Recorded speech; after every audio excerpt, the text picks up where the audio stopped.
안녕하십니까. 강규형TV의 강규형입니다.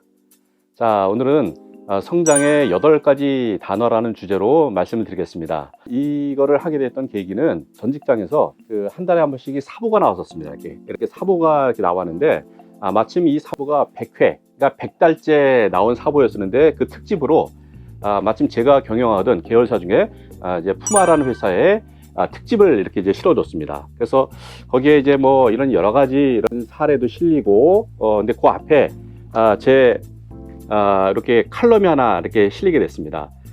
사부팀에서는 아마 저에게 칼럼을, 또 제가 이제 푸마의 이제 CEO였었고, 이제 칼럼을 이제 요청을 했는데, 그때가 마침 이제 입사한 지 한 10년 차 되던 해였었고, 후배들에게 귀감이 될 수 있는 그런 이야기를 좀 이렇게 해달라는 그런 요청을 받았습니다. 그래서 저희가 굉장히 고심을 하면서 한 이틀 동안 낑낑거리면서 아주 중요한 키워드를 한 8가지를 이제 뽑은 거를 이렇게 아주 짤막하게 실었습니다. 이 8가지 나름대로 한 10년간의 핵심 노하우를 중심으로 말씀드리겠는데, 이 첫 번째 타임에서는 그 중에 한 4가지를 말씀드리고, 다음번 시간에 또 나머지 4가지를 말씀드리도록 하겠습니다. 첫 번째가 박스 철학입니다.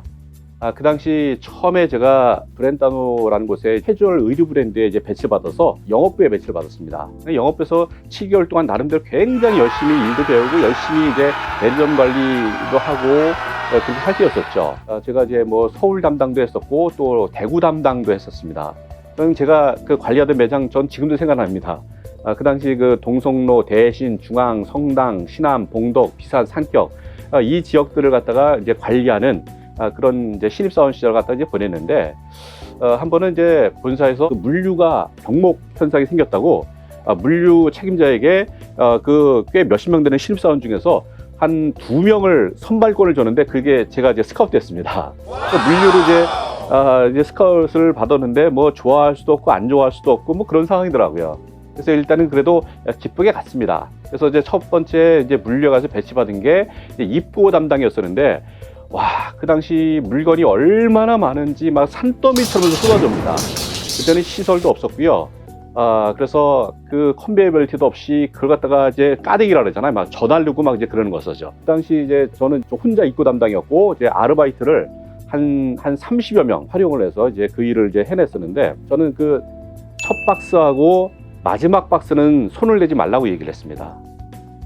왜 그렇게 했냐면은, 제가 신입사원한테 한번 박스를 이렇게 전화를 했는데, 선배들이 박스를 갖다가 야 날라 그래서 그냥 막 날랐죠. 그래서 이제 그냥 오전 내내 그냥 진짜 막 땀이 젖었다 말랐다 하면서 그냥 잔뜩 싸놨는데, 거기가 마침 이제 통로가 있었는데 그걸 몰랐던 모양이에요. 그러더만은 어떤 끌차가 지나가려고 하는데 통로가 막히니까 그 선배가 그러더라고요.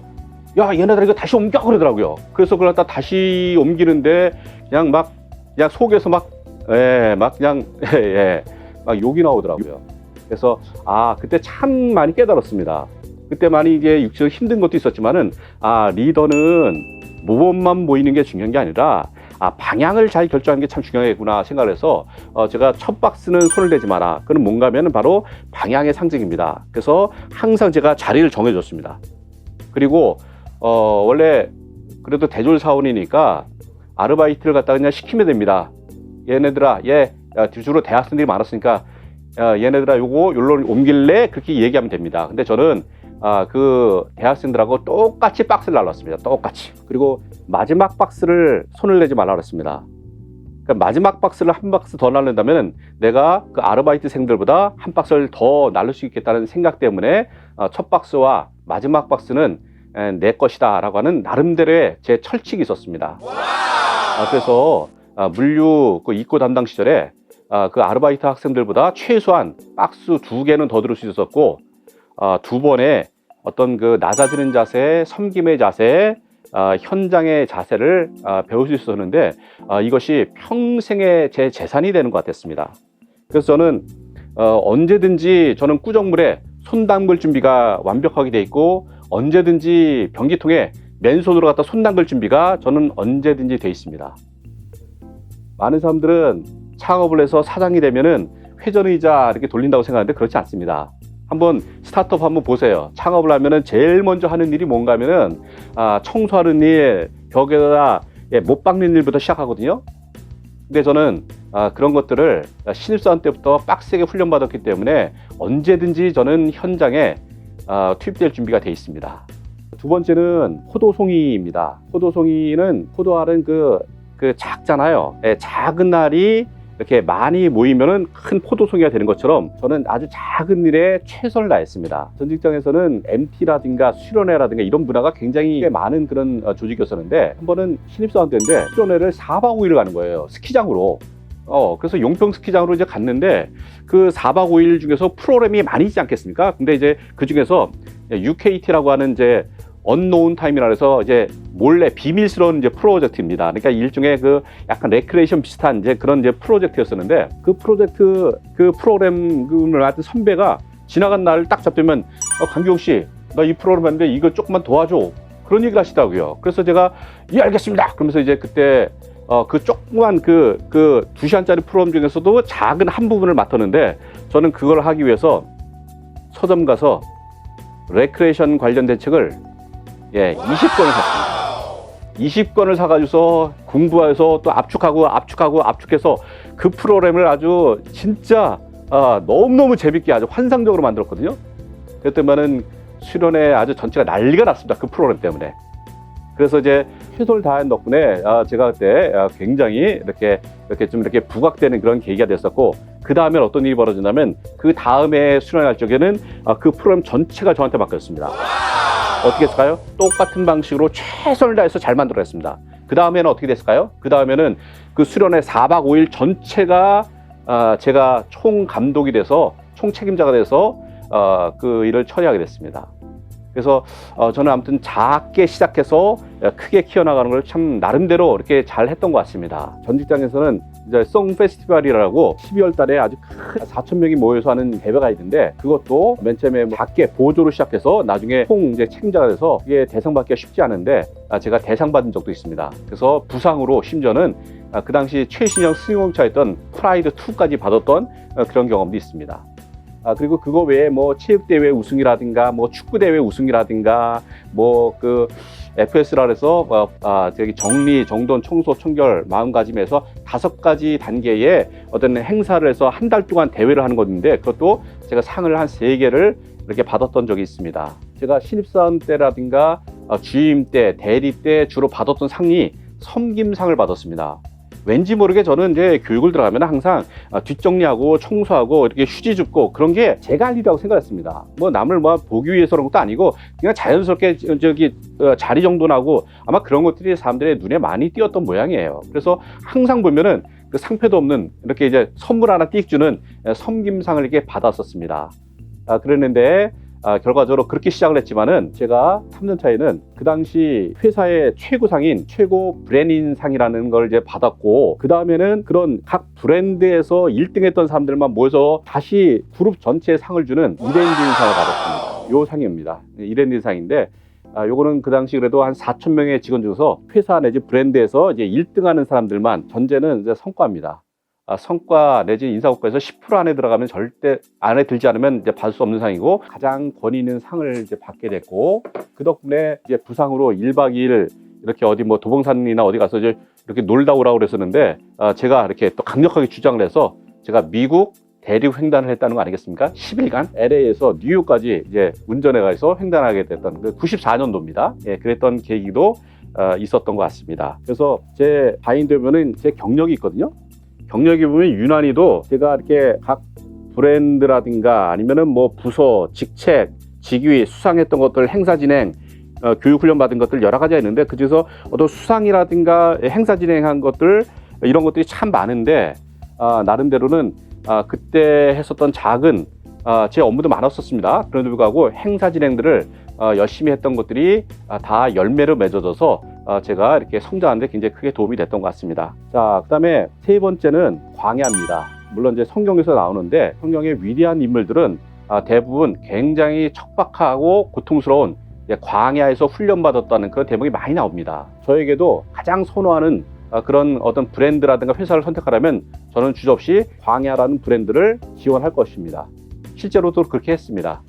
무슨 말인가 하면은 저는 처음에는 이제 회사 출발을 브랜다노라는 곳에서 했었는데 의류 브랜드인데 그 당시 한 850억 850억까지 아주 잘할 때였었고, 그 당시 제가 우분팀을 맡았었는데 그때 판매가 기준으로 한 430억을 책임지는 팀장 역할을 했었고 굉장한 빅바이어였었죠. 그래서 서울 부산 공장에 뭐 수십 개 공장도 돌리고 오다도 빵빵하고 진짜 아주 빅바이어였습니다. 빅바이어. 근데 이제 그렇게 잘하고 그랬을 텐데 그때 마침 이제 푸마라는 회사를 그룹에서 인수를 했습니다. 그 당시 이제 푸마는 굉장히 이제 어려운 회사였었고 굉장히 그 당시는 뭐 말이 푸마지 뭐 고양이만도 못했었죠. 뭐. 굉장히 뭐 비리비리하고 뭐 악성 재고도 많이 쌓이고 그래서 막 그렇게 이제 팔렸었는데 이제 그때 푸마 런칭 멤버로 누가 갈래 그랬더니만은 아무도 손을 안 드는 거예요. 그래서 할 수 없이 아무도 손을 안 들어서 제가 손 들었습니다. 제가 하겠습니다. 그래서 가서 하는데 너무너무 힘들었죠. 뭐 스포츠 브랜드를 뭘 압니까? 뭐 제가 무슨 뭐 축구공을 만들어 봤습니까? 뭐 신발을 만들어 봤습니까? 뭐 의류도 스포츠 의류가 전혀 다른데 캐주얼만 하다가 스포츠 브랜드, 그것도 고가 브랜드를 만드는데 만만치 않았었죠. 거기다가 그 시작했던 그 5명의 사람이 다 동기, 기획 책임자, 디자인 책임자, 뭐 저는 생산 책임자고 영업 책임자 이런 사람이 다 동기들끼리만 한 4-5명 모여서 처음 시작한 거거든요. 그러니까 얼마나 어려웠습니까? 그러니까 영업부에서 뭐 오픈한다면 생산이고 뭐 구분 없이 다 가서 다 도와주고 또 생산한다면 또 다 와서 도와주고 막 그러면서 그냥 아주 그냥 고군분투하면서 시작을 했던 거죠. 그리고 이제 브랜드 아나운서 쪽에는 뭐 이런 난방을 하나 만들더라도 이런 와이셔츠를 만든다 그래도 막 몇만 장, 몇십만 장씩 만들었었는데 푸마에서는 이제 그 매장이 몇 개 안 되다 보니까 기껏 만들어봤자 한 200장을 만드는데 어떤 공장에서 그걸 만들어줍니까? 안 만들어주죠. 뭐 사정하고 무릎 꿇고 막 그러면서 이제 간신히 만들고 부산의 신발 공장 같으면은 신발 공장에서 푸마에서 왔다니까 맨 처음에 다 차 한잔 주더라고요. 그리고 나중에는 몇 켤레 만들려고 계획하냐고 그랬더만은 제가 한 200종 만들려고 그랬더만은 그냥 나가라 그러더라고요. 그래서 문전박대됐던 그 사례도 많이 있었고 그렇게 어렵게 이제 시작을 했습니다. 그래서 나름대로 성공적으로 런칭을 이제 했는데 가만히 생각해보니까 그때 제가 월급을 받아가면서 현장 MBA 코스를 하지 않았나 생각됩니다. 그때 저는 물론 이제 생산관리 책임자였었지만은 저는 영업소에서부터 기획을 비롯해서 매장관리라든가 물류라든가 모든 것들을 경영의 전반을 현장에서 배울 수 있는 아주 절호의 찬스였었고 그 덕분에 이제 다음번에 제가 CEO가 됐던 그런 케이스가 있었습니다. 그래서 광야라는 것은 영어로 이렇게 찾아보면은 데저트입니다. 사막이란 뜻인데 사막은 굉장히 척박하고요. 낮에는 덥고 밤에는 춥고요. 물도 없고요. 그 다음에 먹을 것도 없습니다. 누구나 사막을 좋아하지 않습니다. 그런데 그 사막에서는 누군가에게 의지하는 방법을 배우고 자기 자신을 내려놓는 방법을 배우지 않는다면 생존할 수가 없습니다. 그래서 험하고 힘든 곳을 기꺼이 저는 손을 들었었고 거기서 살아남으니까 나름대로 경쟁력이 있었던 것 같습니다. 그래서 깨달았고 성장한 것들이 굉장히 저한테는 많았던 것 같습니다. 자, 이제 네 번째 단어입니다. 120과 80의 법칙입니다. 이 일 현장에서 이거는 이제 터득을 한 건데 업무의 양과 질은 120% 해내고 납기라든가 어떤 딜리버리라든가 시간은 80%에 해낸다면은 어떤 상사라든가 어떤 조직에서도 환영을 받을 수가 있습니다. 저는 항상 그렇게 하려고 애를 썼던 것 같아요. 뭔가 리포트를 요구하면은 어떤 성과를 요구하면은 저는 항상 120% 이상을 하려고 애를 썼었고 납기는 그 80% 안에 예를 들어서 요거 금요일까지 제출해서요 그러면 저는 목요일까지 제출하려고 애를 썼던 것 같습니다. 자, 우리가 어떤 일을 태스크라 그러는데 이런 태스크 이제 맡겨준 거죠. 뭐 이렇게 제 머리만 하나 더 칩시다.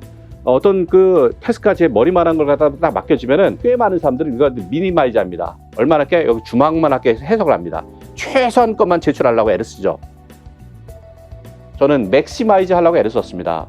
이렇게 이런 일들가 주어졌을 때 저는 해석을 이렇게 했습니다. 나름대로 상사가 기대하는 걸 뛰어넘는 120%에서 거의 180% 넘어가는 그런 것들을 해내려고 애를 썼습니다. 그게 매출이 됐던 퀄리티가 됐던 그게 품질이 됐던 뭐가 됐던 관계없이.